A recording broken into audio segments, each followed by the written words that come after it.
Graça e paz a todos.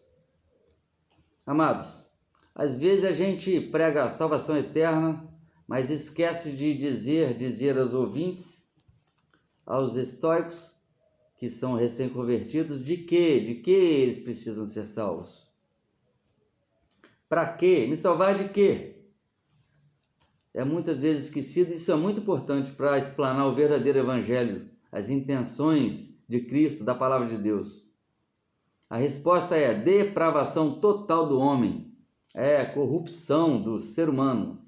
Eu, você, palavras pesadas. Vou até logo lendo a palavra de Deus para me omitir dessas palavras pesadas aqui. Então lá em Romanos 3, de 10 a 18, diz assim: não há justo, nenhum sequer. Não há quem entenda, não há quem busque a Deus. Todos se extraviaram, a uma se fizeram inúteis. Não há quem faça o bem, não há nenhum sequer. A garganta deles é sepulcro aberto. Com a língua urgem engano, veneno de víbora está nos seus lábios. A boca deles está cheia de maldição e de amargura. São seus pés velozes para derramar sangue, nos seus caminhos há destruição e miséria. Desconhecem o caminho da paz. Não há temor de Deus diante dos seus olhos. E o temor de Deus é o princípio de toda a sabedoria. Amados, arrependimento que falava Jesus, além dos seus pecados cotidianos, periódicos, que a gente comete todos os dias, ou semanalmente, ou mensalmente, ou de hora em hora, esses não é o que Jesus estava falando diretamente, porque esses pecados tornariam a ser executados. Quando as pessoas dizem que estão arrependidas, será que estão mesmo? Se o pecado é periódico, sendo que concluindo que o arrependimento é mudança de direção, que você não vai cometê-lo mais. Quando você volta a cometer esses mesmos pecados, dos quais você tem a sua fraqueza, será que anteriormente você foi sinceramente arrependido? Eu acho que não.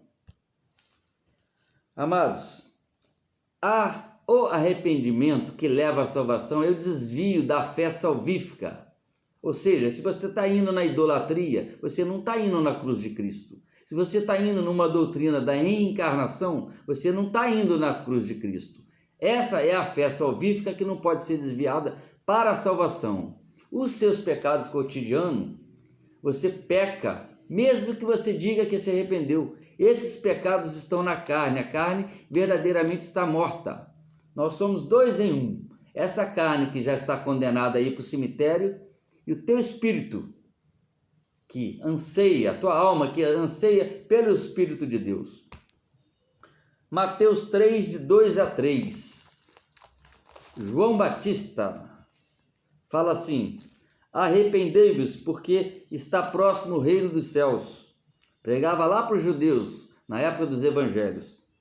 Porque este é referido por intermédio do profeta Isaías. Voz do que clama no deserto, ou seja, a voz de Cristo. Preparai o caminho do Senhor, endireitai as tuas veredas. Veredas são caminhos.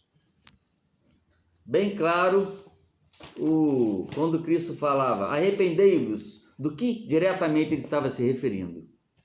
Não estou dizendo que nós não nos devemos nos arrepender dos pecados. Eu estou dizendo que muitas das vezes é hipocrisia falar que você se arrependeu lá do fundo do coração. E é por isso que Cristo veio. Porque nós não temos a capacidade de chegarmos à perfeição exigida para chegarmos um dia diante do Pai. Vamos combinar uma coisa, amigos, amados irmãos. Vamos deixar a hipocrisia de lado profundamente nesse momento.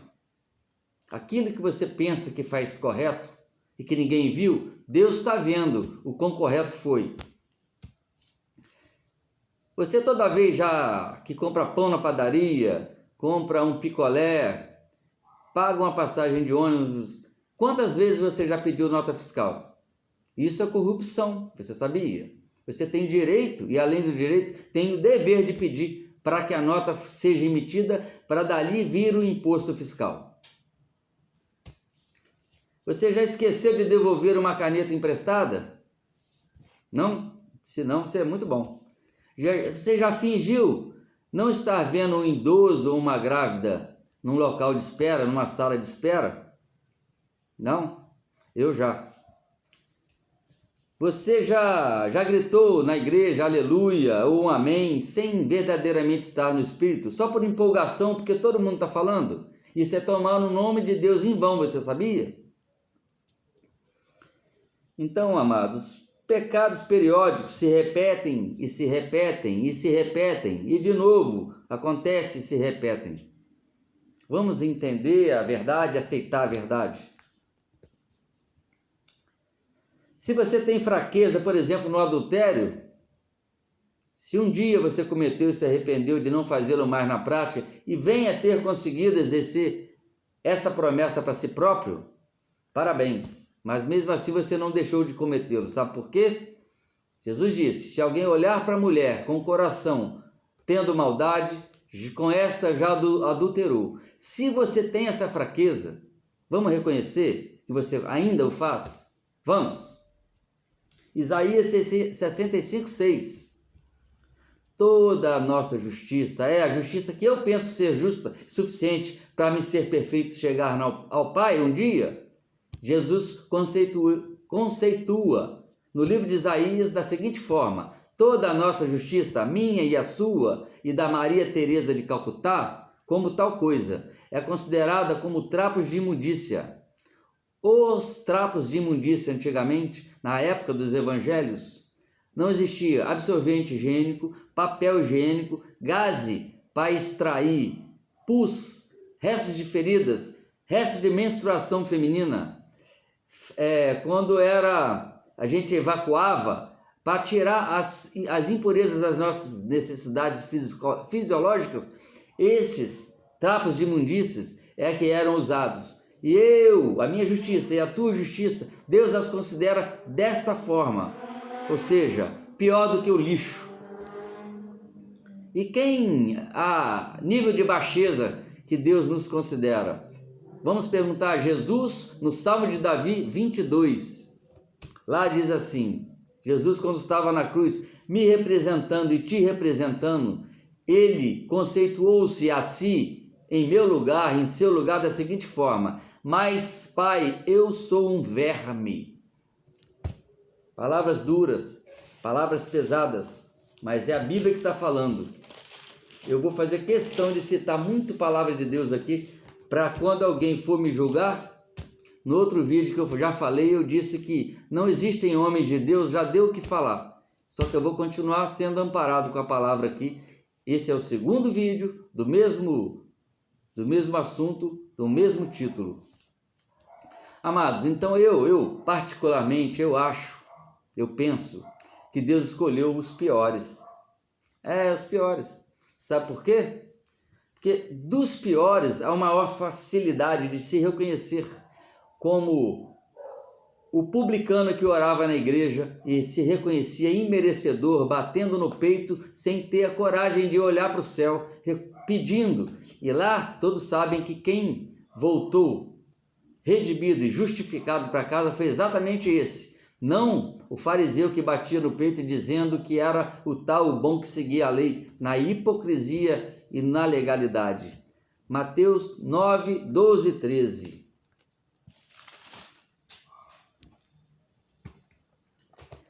Mas Jesus, ouvindo isso, disse: os sãos não precisam de médico, e sim os doentes. Eu quero ser doente. Ide, porém, e aprendei o que significa: misericórdia quero, e não holocaustos, pois não vim chamar justos, mas sim pecadores. Ô glória! Na minha revista atualizada e revista, a tradução minha bíblica, tem um colchetes que é dito assim: ao arrependimento. Lá no primeiro livro, no prefácio desta Bíblia, diz assim: as partes que tiverem colchetes não existem na tradução original. Então, quando tiver em colchete, não considere. Eu acho o maior erro dessas traduções, colocar o que não está. Às vezes pode levar o mal entendedor a criar heresia. está escrito aqui, ao arrependimento. Aqui não tem isso no original. Aqui é se arrepender dos caminhos tortuosos, das veredas erradas. Ou seja, qualquer caminho que não leva à cruz de Cristo. Então, quem são os piores? Os doentes, que eu me enquadro nessa. São os incapazes, os imerecedores, ou seja, pelo menos que se acham como tais. Pecadores, doentes espirituais, ou seja, aqueles que não têm conserto, que se entendem dessa forma, ou transformação. Romanos 7,14, Paulo vai falar no meu lugar agora, que eu não posso falar sem os apóstolos me apoiarem. Romanos 7, 14 a 23. Paulo dizendo, Romanos 7, 14 a 23. Porque bem sabemos que a lei é espiritual, eu todavia sou carnal. Paulo falando. Vendido à escravidão do pecado, porque nem mesmo compreendo o meu próprio modo de agir. Não faço o que prefiro, e sim o que detesto. Ora, se faço o que não quero, consinto que a lei é boa. Neste caso, quem faz isto já não sou eu, mas o pecado que habita em mim. 14 até 23. Porque eu sei que em mim, isto é, na minha carne não habita bem nenhum, pois o querer e o bem está em mim, porém não o efetuá-lo. Porque não faço o bem que prefiro, mas o mal que não quero, este faço. Mas se faço o que não quero, já não sou eu quem o faz, e sim o pecado que habita em mim. Então, ao querer fazer o bem, encontro a lei de que o mal reside em mim. Porque no tocante ao homem interior, tenho prazer na lei de Deus, quer dizer, espiritualmente.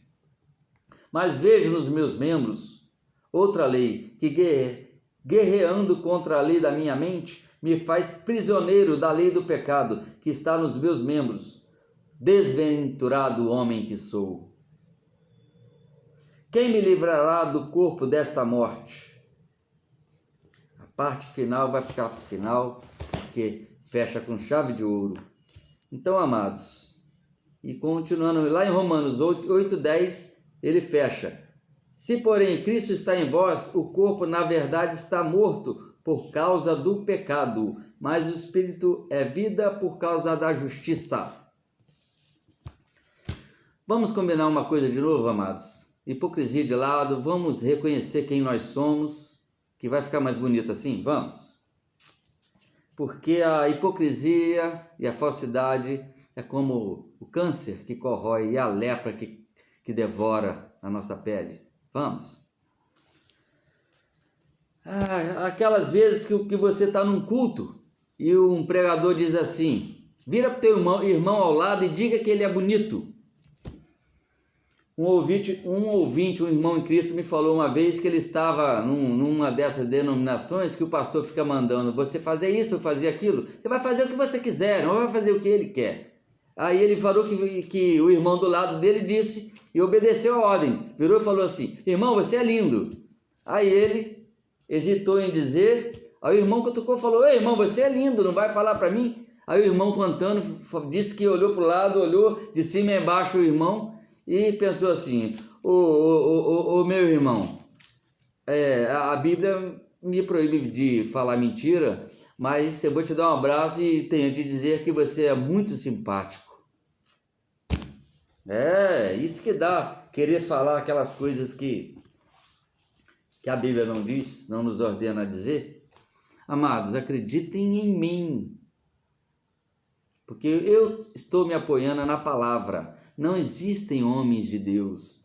Aqueles homens que dizem que eu jejuo todo dia, subo ao monte, oro, sou um homem de Deus. Só dele estar falando assim, ele já está pecando ali na hora. O jejum e tudo que você faz, mesmo a oração, é entre você e Deus no quarto. Eu vejo muitas pessoas caindo no espírito, pulando, para aparentar ser o homem de Deus. E às vezes de olho aberto ali. Eu acho, na minha opinião, que é hipocrisia. Deus nunca nos disse para pular nem cair no chão. A palavra de Deus nos disse para andarmos no Espírito. E o Espírito tem discernimento de ordem e decência. Salmos 139, de 1 a 4. E não sejamos como os sábios. Aliás, não sejamos tolos, sejamos sábios no Espírito, não usando de vãs repetições a orarmos. Porque Deus, lá em Salmo 139, de 1 a 4, Davi diz com muita clareza o que nós vamos ler aqui. 139, de 1 a 4. Senhor, tu me sondas e me conheces, sabes quando me assento e quando me levanto. De longe penetra os meus pensamentos, esquadrinhas o meu andar e o meu deitar, e conheces todos os meus caminhos. Ainda a palavra não me chegou à língua, e tu, Senhor, já a conheces toda. Então, amados, esse negócio de ficar se repetindo orações, horas e horas, várias coisas, falando línguas estranhas, sem sentido, sem tradução, almejando que Deus vai te ouvir ou te atender com a altura da tua voz ou com a quantidade de vezes que você repete, isso é uma heresia. Deus sabe o que está no nosso pensamento e virá na nossa boca, mesmo antes de serem pronunciadas. Então, amados, continuando aqui, vamos falar então dos melhores homens, personagens bíblicos. Deus fez questão de deixar os pecados deles aqui relacionados, alguns dos. Porque se alguém disser, este pecou só aquela vez, aí ele está infringindo o que diz lá na parte da dispensação atual, que diz assim: aquele que diz não ter pecado é mentiroso e a verdade não está nele. Se você disser isso aí, você está mentindo. Vamos começar lá, apóstolo João. Apóstolo João escreveu, inspirados por Deus, Apocalipse e outras epístolas. João nada mais nada menos fez que adorou um anjo, pecado da idolatria. Abraão mentiu para Deus, o pai da fé mentiu para Deus, o homem de Deus. Davi, embora seja considerado por Deus o homem segundo o seu coração, o conceito dele, antes de Cristo perdoá-lo, adúltero, homicida, Jacó, trapaceiro. Jó pediu a Deus a própria morte. Ninguém tem direito de tirar a própria vida. Pedro negou a Jesus 1, 2, 3 vezes.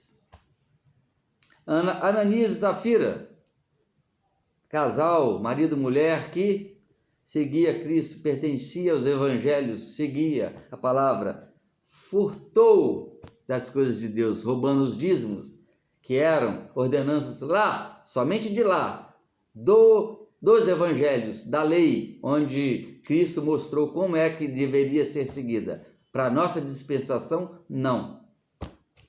Salomão, que dizer de Salomão? Salomão que teve o maior das bênçãos, uma das maiores bênçãos, que nenhum homem conseguiu ter. Qual bênção? Sabedoria.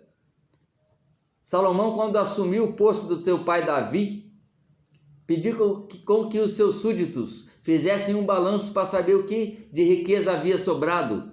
Exatamente, ele tinha lhe sobrado apenas 1000 cabeças de gado, 1000 cabeças de boi. A primeira atitude do rei Salomão, seguindo as ordens e o pedido do seu pai, que ele se dedicasse todas as suas forças a Deus, foi a ordem dada para ele: peguem tudo que nos sobrou, os 1000 bois, levem no alto da montanha e vamos fazer 1000 altares para dedicarmos a Deus em agradecimento por tudo. As pessoas falaram: mas Salomão, só temos isso. Ele: a ordem está dada. Assim foi dito e assim foi feito. Deus ficou tão contente. Deus recebeu estes holocaustos dedicados a ele. A Bíblia diz que Deus ficou tão satisfeito que Deus disse a seguinte ordem para Salomão: Salomão, pedes o que quiseres. Amados, tem noção do que é Deus falar para você? Pedes a mim o que quiseres que eu farei? Se Salomão pedisse, eu quero voar, Senhor, estaria lá na Bíblia, o primeiro e único homem que voou como um pássaro. Mas ele sabiamente pediu exatamente sabedoria. Aí Deus, como pedisses bem, eu não lhe darei somente sabedoria, mas como toda a prosperidade que o teu pai mereceu.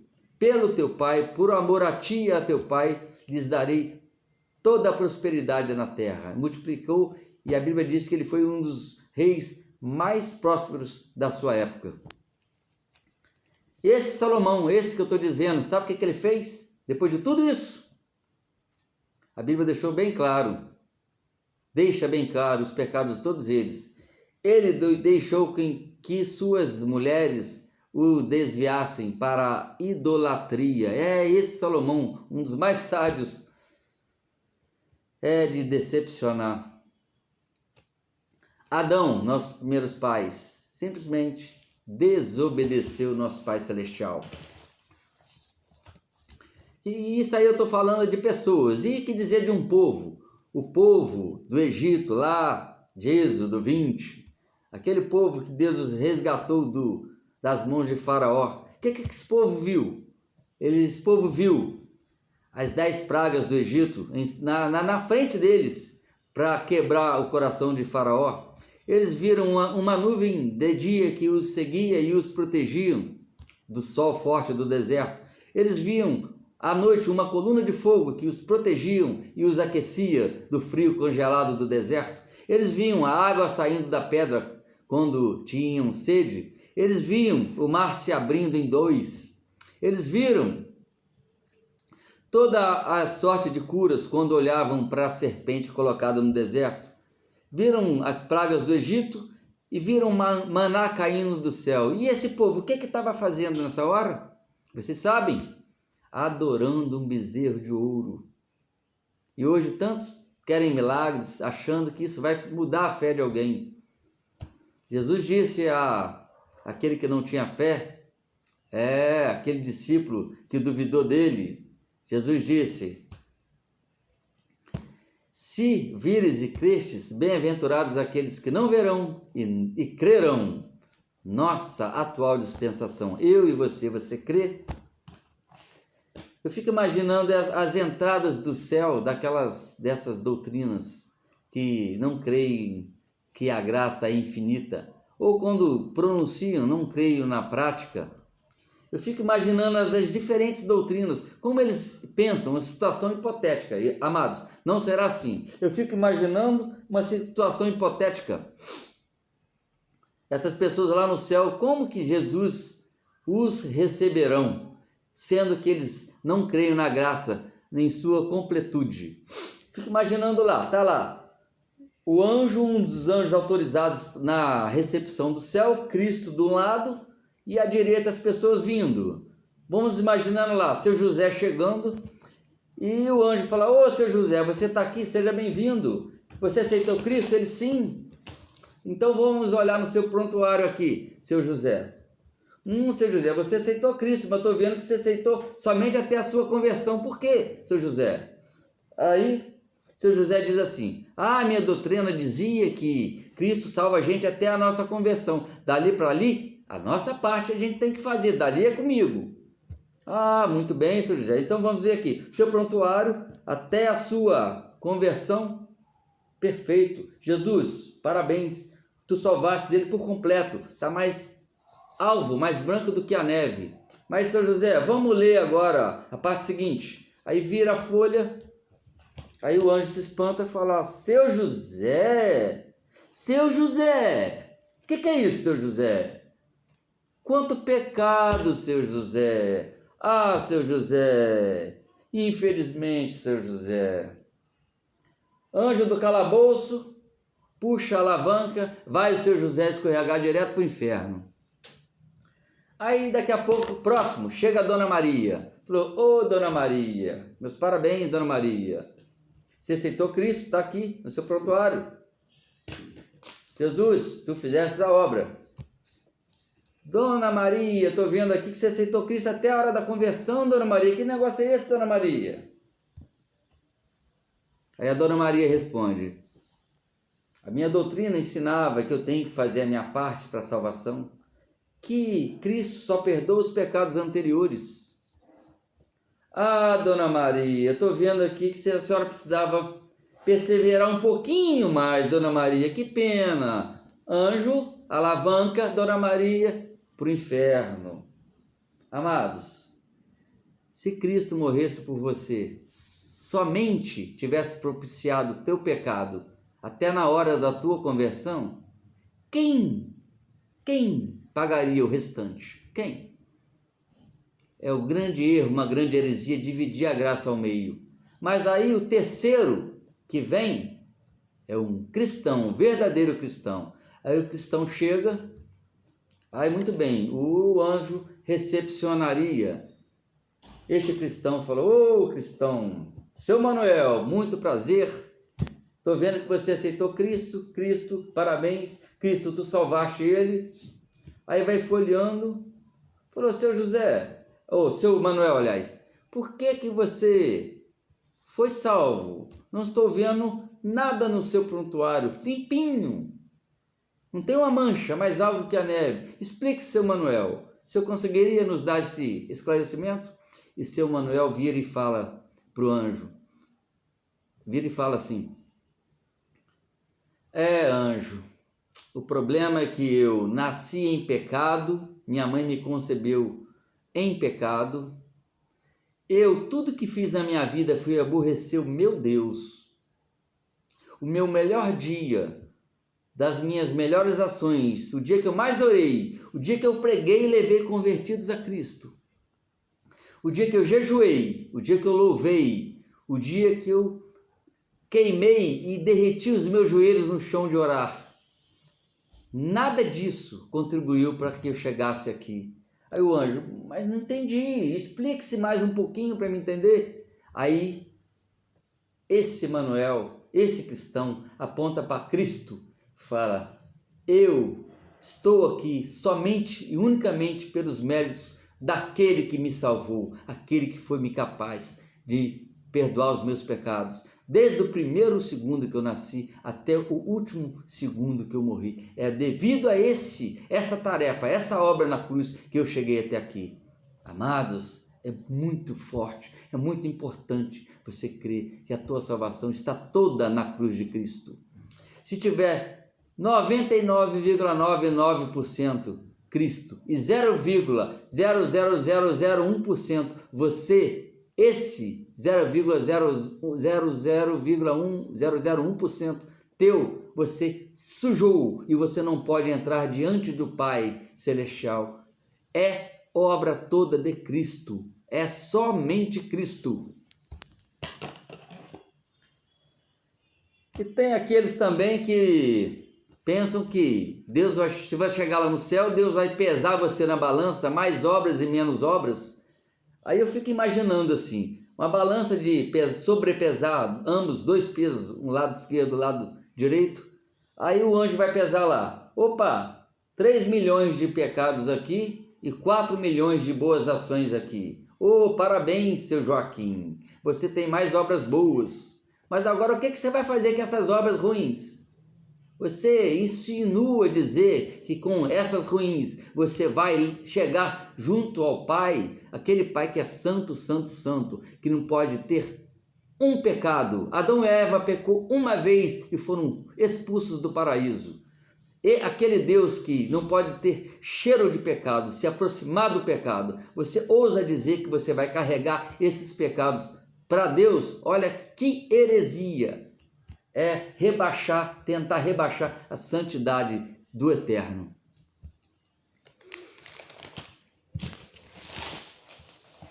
Maldito é o homem que confia no homem.